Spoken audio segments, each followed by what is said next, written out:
सबसे पहले तो मैं as far as new year are concerned, calendar बदल रहा है, डायरी बदल रही है आपकी, लेकिन मेरे हिसाब से हमारा जो नया साल होता है वो संवत के हिसाब से होता है। But anyway we are comparing calendar to calendar.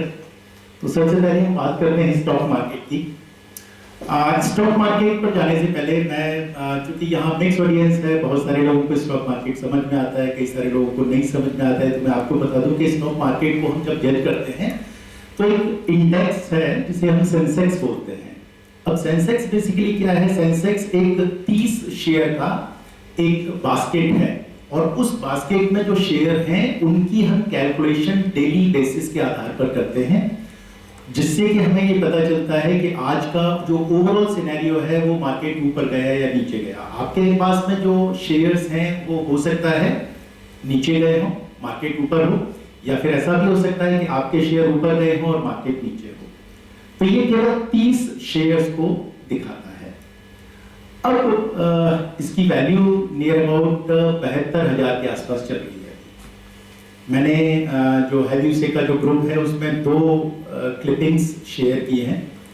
तो उनमें हमें एक तो वैल्यू पता चल रही है कि परसों जब स्टॉक मार्केट बंद हुआ फ्राइडे को, उस समय उसकी वैल्यू क्या थी और 2 जनवरी 2023 को वैल्यूएशन क्या थे, वो दोनों मैंने आपको क्लिपिंग्स डाली हैं। अब बहुत सारे लोग ये सोच रहे हैं कि मार्केट तो अभी काफी हाई है और अब ये इससे ऊपर नहीं जाएगा। तो सबसे पहले तो मैं उसी के ऊपर बात करूंगा कि स्टॉक मार्केट एक जीवन की तरह से है, एक लाइफ की तरह से है, जो लगातार हर पल इंक्रीज होगा ही होगा। हम ये नहीं कह सकते कि इसकी वैल्यूएशन 1 लाख रुपए आखिरी होगी, 2 लाख आखिरी होगी या 10 लाख आखिरी होगी। ऐसा क्यों होगा? क्योंकि जो 30 शेयर हैं, मैं थोड़ा सा लेमैन में बात करूं जिससे हम सभी को समझ में आए कि जो 30 शेयर हैं इनमें हर एक कंपनी का एक ईपीएस होता है, अर्निंग पर शेयर। मतलब उस कंपनी का जो एक शेयर है या उस कंपनी की जो ओवरऑल अर्निंग है वो कितनी ग्रो करती है या उसके ऊपर कितनी आमदनी होती है, उसके माध्यम से कोई भी इन्वेस्टर होता है वो उस शेयर की वैल्यू को आइडेंटिफाई करता है। तो अब आप इसमें अगर देखेंगे तो वैल्यूएशन जहां लिखे हुए हैं वहां पर सेंसेक्स का पीई और निफ्टी का पीई लिखा हुआ है। तो सेंसेक्स का पीई और निफ्टी का पीई का मतलब कि निफ्टी में जो 50 शेयर हैं उनका ओवरऑल पीई क्या है और जो सेंसेक्स का है उनका ओवरऑल पीई क्या है। तो हम अगर दोनों वैल्यूएशन देखते हैं तो अगर 29 दिसंबर 2023 को देखते हैं तो सेंसेक्स का पी 25.57 है और निफ्टी का पी 23.17 है। इसी को अगर मैं कल परसों के रेफरेंस में देखूं तो यहां पर 23 और 21 के आसपास है। और जो हमारे प्रेडिक्शंस हैं अगले 1 साल में आने वाले वो ये हैं कि निफ्टी और सेंसेक्स में जो कंपनियां हैं वो तकरीबन 18% उनकी अर्निंग ग्रो होगी।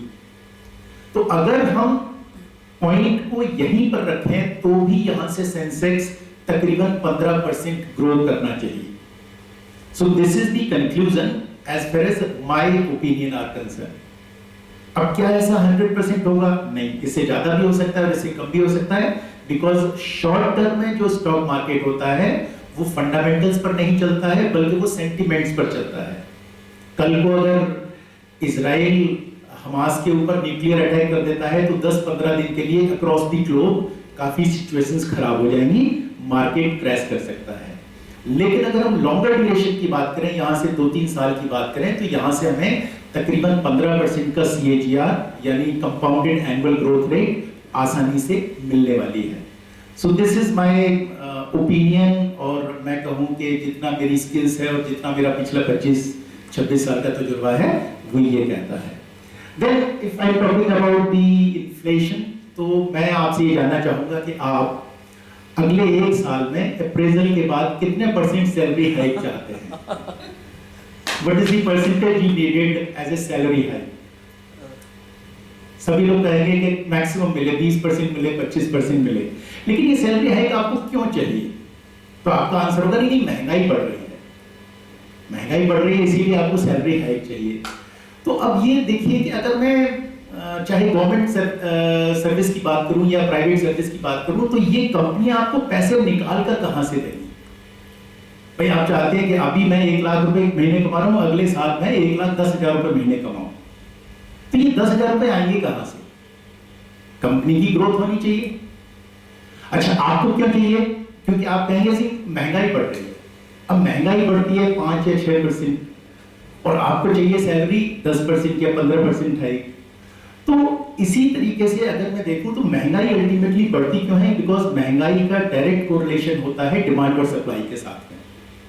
अगर आप किसी भी डेवलप्ड नेशन को देखेंगे तो वहां पर महंगाई की जो फिगर है वो बहुत नीचे रहती है। कहीं कहीं तो महंगाई इवन 0% की है, यानी वहां पर चीजें जो पिछले साल अगर 10 रुपए में मिलती थी तो इस साल भी वो 10 रुपए नहीं मिल रही है। महंगाई का मतलब ये होता है, हम इसे वीकली बेसिस पर कैलकुलेट करते हैं। मतलब अगर मैं 1 जनवरी से लेकर 7 जनवरी के बारे में बात करूं तो 1 जनवरी 2007 को अगर 2023 को वैल्यूएशन किसी की 100 रुपए थी और अब वो 107 रुपए हो जाती है, इसका मतलब महंगाई 7% इंक्रीज हो गई है। अब ये महंगाई डिमांड और सप्लाई इसका पहला रीजन होता है। इसके अलावा और भी बहुत सारे दूसरे फैक्टर्स होते हैं। अब महंगाई कम क्यों होगी इसके बारे में मैं बात करूं तो जैसा मोदी जी बोलते हैं कि हम लगातार एक डेवलप्ड इकोनॉमी की तरफ बढ़ रहे हैं, तो सबसे पहले हमारा टारगेट होगा कि हम इन्फ्लेशन को कम करें। और इन्फ्लेशन को कम करने का मतलब है कि हमारी कंट्री में जितना ही डिमांड है उतनी ही हम सप्लाई कर पाए। और धीरे धीरे हम इस तरफ बढ़ रहे हैं, क्योंकि हमारा जो सबसे ज्यादा फॉरेन रिजर्व जो इस्तेमाल होता है वो होता है पेट्रोलियम के ऊपर, यानी हम पेट्रोल खरीदते हैं, उसके ऊपर हमने सोलर एनर्जी वगैरह लगाए हैं। तो हमारी जो पेट्रोलियम का बिल है वो धीरे धीरे कम होता जाएगा और हमारी जो दूसरी कंजम्पशन की चीजें हैं उनके लिए हम कंट्री में लगातार प्रोडक्शन कर रहे हैं। तो मैं ये मानता हूं कि कम से कम जो आरबीआई का टारगेट है 4% महंगाई का, वो साल के अंत तक आरबीआई 4% की महंगाई पर अपने आप को कंट्रोल कर लेगा। तीसरी चीज, मैं यहां से, ये दोनों तो मेरे टॉपिक थे उनके ऊपर हमने बात करी।